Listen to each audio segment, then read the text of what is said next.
రా మైకిల్ రా. ఎప్పుడో వస్తావనుకున్నాను, ఇప్పటికే చాలా లేట్ అయింది.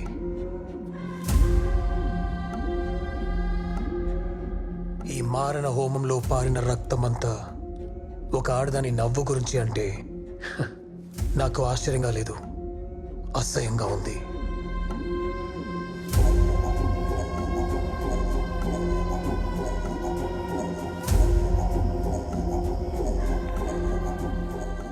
ఒకటి మాత్రం గుర్తుంచుకో మైకిల్, నన్ను ఒక ఆడపిల్ల ఇష్టపడ్డానికి ఒక మంచి రీజన్ అయితే ఖచ్చితంగా ఉండదు. దానికి దాని ప్రాణం ముఖ్యం, దాని తండ్రి ముఖ్యం. నీ దగ్గర నవ్వితే జరుగుతుంది అనుకుంది, జరిగిపోయింది. నువ్వు కాకపోతే ఇంకొకడు, వాడు కాకపోతే నా దగ్గర నవ్వుతుంది. మనలాంటి వాళ్ళకి ఎవరిని చూసినా మనలాగే అనిపిస్తుంది సార్. అనుమానం మనకుండే రోగం, తప్పు వాళ్ళది కాదు. అయినా మోసం చేశారనుకుందాం, మనం చేసిన పాపాల ముందు వాళ్ళ మోసం చాలా చిన్న శిక్ష. ఆడదాని మాయలో పడి ఇబ్బందులు పడటమే కొంతమంది పురుషులకు తలరాతని రాసి పెడతాడు దేవుడు. నువ్వు ఆ మాయలో ఇరుకున్నావు మైకిల్. ఇక నీకు ఎంత చెప్పినా అర్థం కాదు ఆడవాళ్ళ విద్యలో. ఇక్కడి నుంచి నువ్వు తిరిగి వెళ్ళేటప్పుడు నా రక్తం మాత్రమే నీ చేతుల్లో మిగిలి ఉంటుంది మైకిల్. అది ఉండదు.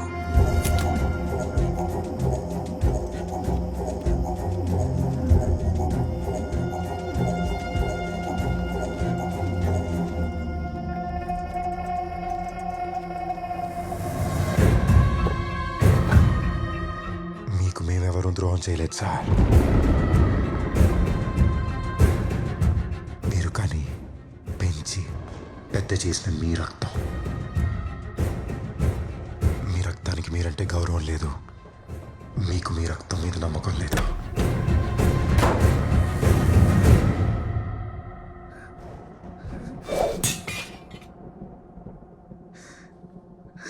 ఇంకా చూస్తున్నావేంటి? చంపై వీడి నరాలు తెగిచిందే నెత్తురు నా కాళ్ల మీద పడాలి, నా కడుపు మంట చల్లారాలి. చారు,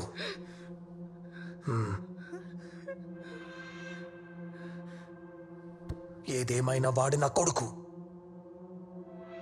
వాడు నాలాగే ఉంటాడు. ఆయన వాడిని కన్నా నాకు వాడు ఎలా ఉంటాడో, ఏం చేస్తుంటాడో తెలియదు అనుకున్నావా? ఇది రేపో మాపో వాడు కూర్చోవలసిన స్థానం. ఈ స్థానం ఇది నేనిస్తే ఏంటి, వాడు తీసుకుంటే ఏంటి? అసలు నువ్వు ఎవరా మధ్యలో? అలా ఆవేశంలో ఏది ట్రై చేయకండి సార్. నేను కొత్తగా కోల్పోయే సంతోషం, మీరు నాకు కలిగించే బాధ రెండు లేవు.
మైకల్, బాగా ఆలోచించు మైకల్.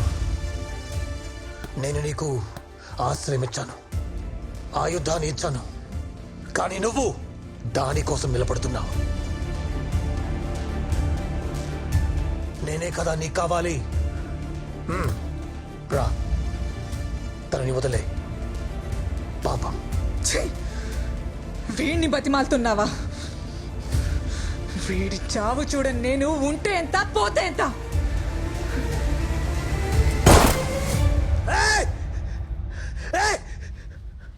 పాపమే సార్, రక్తంతో కడగాల్సిన పాపం.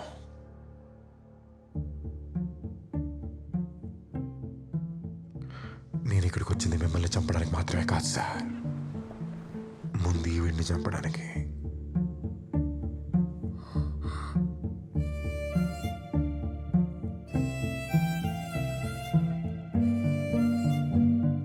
నువ్వు నా సొంత కొడుకు లాంటి వాడివి అనుకున్నాను రా ద్రోహి.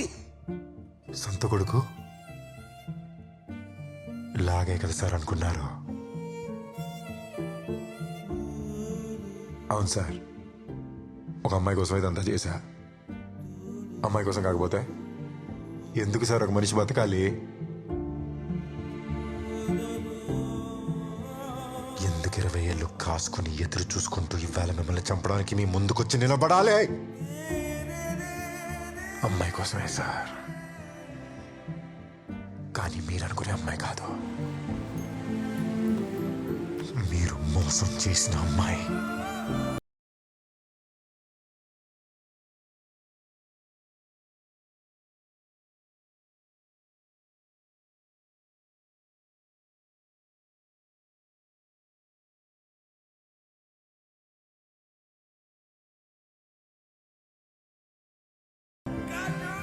ఈ వయసులో కత్తితో ఏం పనిరా?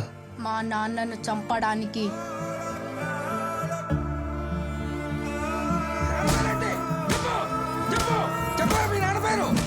గురునాథ్.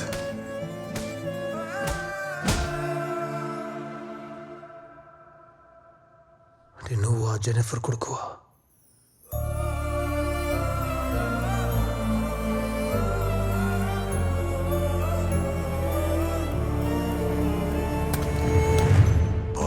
పాటలు పాడే అమ్మాయితో గురునాథ్కి పరిచయం ఏర్పడిందే.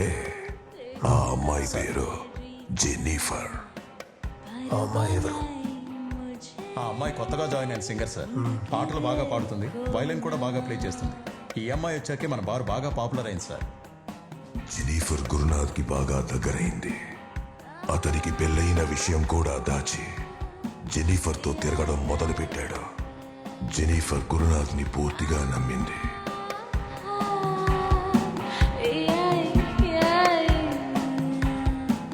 You're looking so beautiful.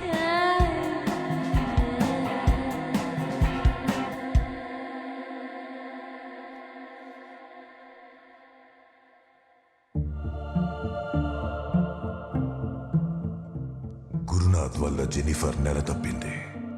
ఆ తర్వాత గురునాథ్కి పెళ్ళైన విషయం జెన్నిఫర్కి, జెన్నిఫర్ ప్రెగ్నెంట్ అయిన విషయం చారులతకి తెలిసింది. లాస్ట్ చెకప్ ఎప్పుడు జరిగింది? ఈ విషయం తెలియడంతో గురునాథ్ జెన్నిఫర్ని దూరం పెట్టాడు.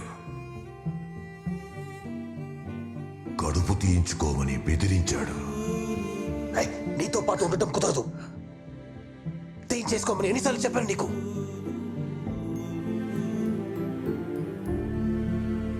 నువ్వు నాతో కలవక ముందు ఆలోచించాల్సింది. ద్రోహం చేసి ఇప్పుడు వచ్చి మంచి వాళ్ళ నటించడం వల్ల ఉపయోగం లేదు. కొట్టేదంటే చేస్తాం. పో. ఛీ!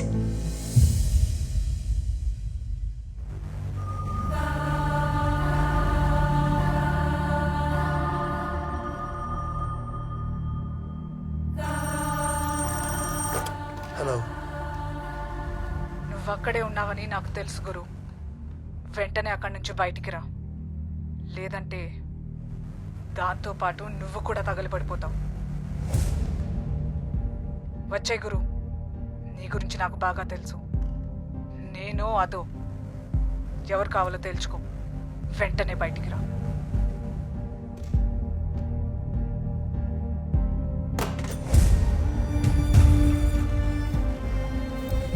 నువ్వు ఎవరితోనైనా పడుకో, కానీ వారసుడు మాత్రం ఒక్కడే ఉండాలి. అది నా బిడ్డై ఉండాలి. జెనిఫర్ ఇంట్లో ఉండగానే చారులత ఇల్లు తగలపెట్టించేసింది.